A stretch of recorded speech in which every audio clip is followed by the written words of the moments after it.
जय हिंद। देखिए, बांग्लादेश में अभी जो हालिया घटना हुई है और शेख हसीना को वापस भारत में शरण लेना पड़ा है, कोई ऐसा नहीं है कि ये पहली बार शरण ली है। और इससे बाद इस एक समय था जब बांग्लादेश में ये लौट के गई थी, और शेख हसीना वापस बांग्लादेश लौट के जाएंगी और फिर चुनाव लड़ेंगी।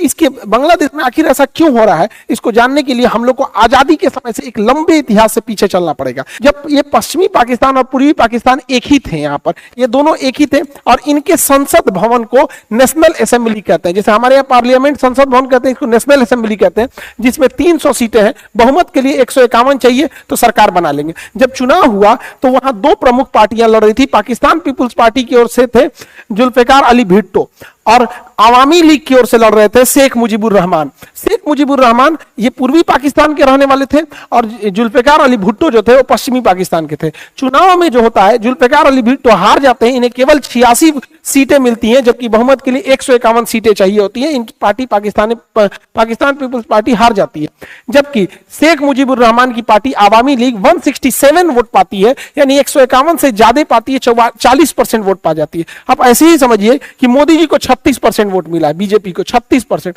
और इन्हें 40%। कितना था? तो बांग्लादेश के लोगों में बहुत खुशी हुई थी कि मतलब उस समय बांग्लादेश नहीं था, पूर्वी पाकिस्तान के हमारे एरिया का प्रधानमंत्री बनने जा रहा है, हमें विकास होगा। जैसे भारत में कैसे होता है कि साउथ से कोई प्रधानमंत्री बनेगा तो साउथ के लोग खुश होंगे ज्यादा। जैसे अभी प्रधानमंत्री नरेंद्र मोदी गुजरात से हैं, तो गुजरात के लोगों को लगता है हमारे यहां से गए हैं, तो इसे सबको लगता है, तो ये लोग भी खुश थे।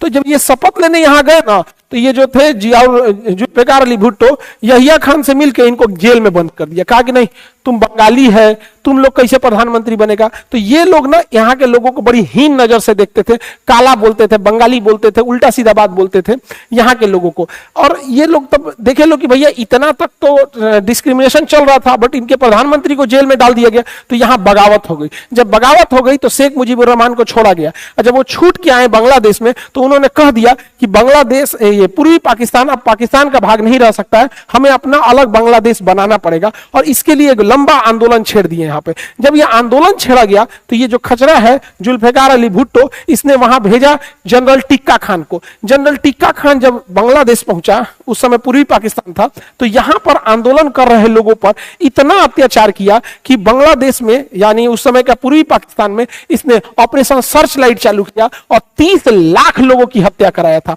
30 लाख लोगों की हत्या कराने के कारण से जनरल टिक्का खान को बूचर ऑफ बांग्लादेश कहा जाता है, और इसने 4 लाख औरतों का रेप कर दिया था।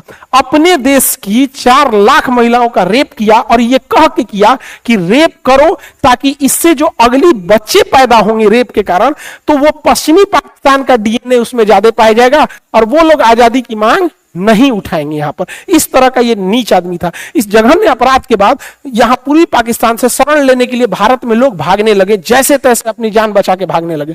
यहां इंदिरा गांधी की सरकार थी और मानेक शॉ हमारे उस समय के जनरल साहब थे, तो इन लोगों ने भी तैयारी कर ली थी कि आगे कुछ होने वाला है। तो बांग्लादेश के लोगों ने, वहां के लोगों ने एक अपनी अलग संगठन बनाई, मुक्ति वाहिनी। मुक्ति वाहिनी को भारत का खुला सपोर्ट था, और मुक्ति वाहिनी के लोग थे वो बांग्लादेश के ही लोग थे। वहां पे वो कह रहे थे कि अब हम पाकिस्तान में नहीं रहेंगे, हमें अलग देश चाहिए।